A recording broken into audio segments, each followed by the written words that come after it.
Hello friend, good evening. কেমন আছো তোমরা সবাই? আশা করি তোমরা সবাই খুব ভালো আছো। তো আমরাও খুব ভালো আছি। তো আবারও একটা মিনি ব্লগ শেয়ার করতে চলে এলাম। তো দেখো, বর নেমে গেছে, মানে কলেজ থেকে ফেরার সময় ট্রেন থেকে নেমে গিয়ে এখন চলে গেছে এই যে চপ দোকানে। কারণ আমি ওকে বলেছি যে আজকে একটুখানি চপ খাও, তাই দেখো চপ নিয়ে চলেও এসেছে বাড়ি।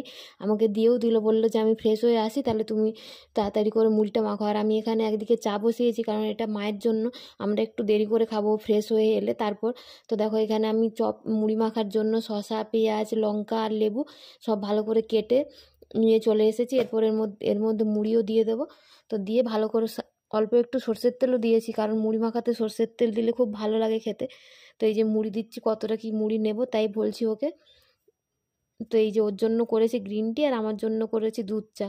তাই ও দেখাচ্ছে যে দেখো আমার জন্য গ্রিন টি করে দিয়েছে আর নিজে খাচ্ছে দুধ চা। মেনলি ব্যাপারটা হচ্ছে কি, যে আমার মুড়ি মাখা দিয়ে এই চপ মুড়ি দিয়ে দুধ চা খেতে খুবই ভালো লাগে, তাই আমি একটু দুধ চাই খাই সন্ধেবেলা হলে। আর এই যে দেখো এখন চপগুলো বের করে নিচ্ছি। তো ভালো করে মুড়ির সাথে মেখে নিই। তো দেখো আমার মুড়ির সাথে চপগুলো প্রায় মাখা হয়ে গেছে।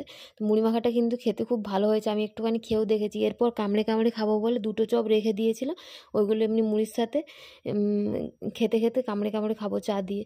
তো দেখো এই যে আমি এখন চা খাচ্ছি আর মুড়ি খাচ্ছি। আমি অলরেডি খাওয়া শুরু করে দিয়েছি, তাই ও বলছে যে আমার জন্য কিছু থাকবে। তো তোমরাই বলো তো বন্ধুরা, আমি তো মেদিনীপুরের মেয়ে, আমার তো মুড়ি খেতে ভালোই লাগে, তার মধ্যে আবার চপ মুড়ি। মেদিনীপুরের লোকেরা চপ মুড়ি খেতে খুব ভালোই বাসে। আমার দেখে দেখে ও এখন চপ মুড়ি খেতে খুব ভালোবাসে। দেখো ও খাওয়া শুরু করে দিয়েছে। তাই জিজ্ঞেস করছি যে মুড়ি মাখাটা কেমন হয়েছে। ও বললো যে দারুণ হয়েছে। আর গ্রিন টিটা এত গরম ছিল যে ওর জিভ পুড়ে গেছে। তো চলো আমরা খেয়ে নিই। তো তোমরা কে কে খাবে চলে এসো আমাদের বাড়িতে। চপ মুড়ি আর চা। আর কারা কারা তোমরা চপ দিয়ে মুড়ি খেতে ভালোবাসো প্লিজ কমেন্ট করে জানিও। তো দেখো আরেকটাও চপ নিয়ে এসেছিলো, পনিরের চপ। এটা কিন্তু নিরামিষ, কিন্তু আমি ভেবেছিলাম মনে হয় ভেতরে অনেক পনির আছে, দেখলাম যে না, অল্প কয়েকটা কিউব পনির আছে সাথে আলু।